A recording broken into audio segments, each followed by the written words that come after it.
Hey folks, it's David Smith at Correctional Officer Lifestyle.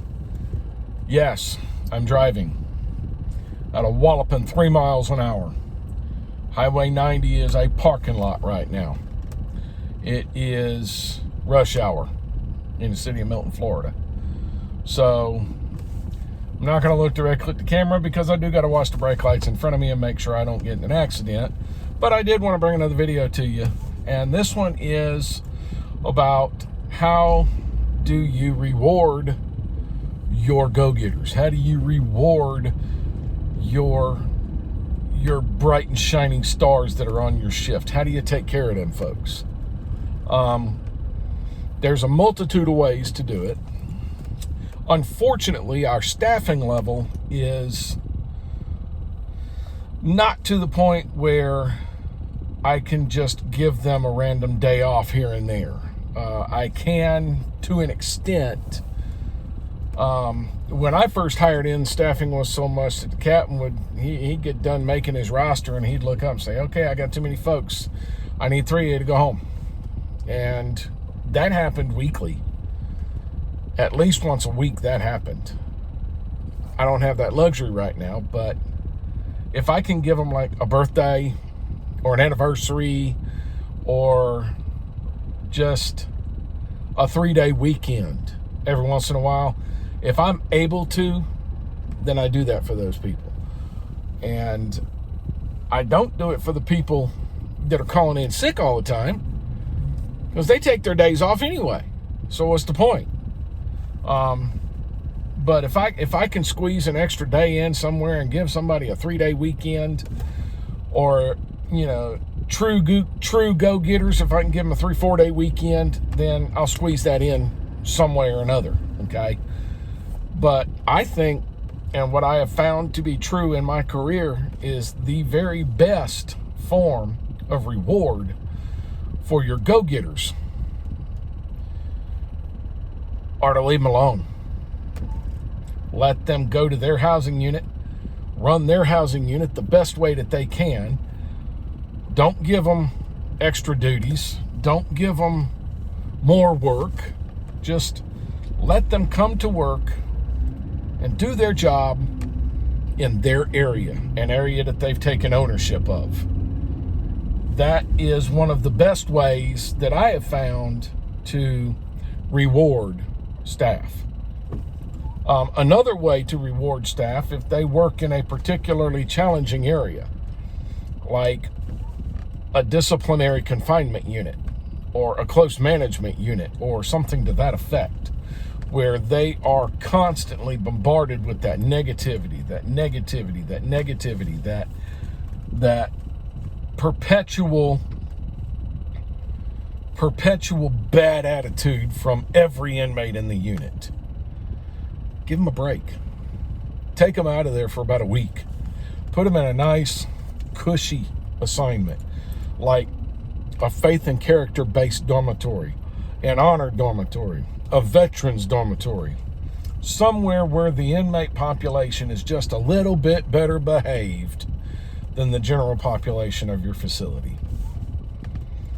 And that is often a great reward. We have a position, and when I was a correctional officer, and I love telling people this, when I was a correctional officer, I had 3 favorite positions that I worked. And this is in order from 3 to 1. 3, confinement. I loved confinement. 2, the control room. I thoroughly enjoyed the control room, but my number 1 post that I had when I was a correctional officer was internal security. Internal security answers to the control room and the captain. That's it. Those are the only 2 entities that internal security answers for. So long as my internal securities do their job, I leave them alone. They are pretty much autonomous the entire shift. If I need them, I call them. Other than that, they go where they're needed. They go where they want to go or where they need to go. And they don't do so with me on the radio barking at them, telling them to go where to go. And if I have an internal security that is really worth their salt, I don't need to tell them anything. And that is a great reward post to put somebody in. If you can throw them on an internal security and give them autonomy for the entirety of the shift, man, you have done something for that person. It's a working post. You'll walk probably 15 miles out of an 8-hour shift. You're constantly on the move, but it's an amazing job. The 3 months that I had it on midnight shift, I lost a ton of weight, but I would do my job. And like I said, I answered to the control room and the captain. That's it. So yeah, those are some techniques on how to reward your good ones, your go-getters, your hard chargers. Give them a break from their hard areas. Leave them alone while they're working in an area that they've taken ownership of. And if possible, give them a day or two. Give them a day or two off.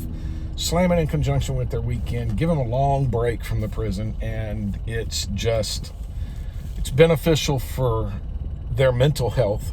It's beneficial for the shift because they're going to be just as hard charging when they come back with less fatigue. So there it is, folks. That's all I got. That's all I got for this video. If you know the victim of a domestic violence situation, or you are the victim of a domestic violence situation, please understand there is no place for domestic violence in this world. But since it exists, we have a hotline, 1-800-799-SAFE, 1-800-799-7233. That is the domestic violence hotline. The people at the other end of that phone call have the tools, abilities, resources, and they are willing to help the victims of domestic violence. If you know the aggressor in a domestic violence situation, remember to say something to somebody, especially if the domestic violence is currently occurring. The number you need to call is 911. Get that person some help. And if you are the aggressor in a domestic violence situation, I understand there are consequences for your actions, but there's also help for you. Number one, admit that you need that help. Number two, ask for it. It'll be provided. Okay? Folks, that's all I got for this video. You like the video, make sure you hit the like button. You want to see more, hit the subscribe button, hit the bell for notifications when I post new videos, and engage with me. Hit me with some comments. As a correctional officer, if your captain were wanting to reward you for hard work, what would you want? As a supervisor of correctional officers, what are your tricks and tactics for rewarding your go-getters, your hard chargers, and your hardest workers? Folks, that's all I got. This is David Smith, Correctional Officer Lifestyle. I will see you guys in the next video.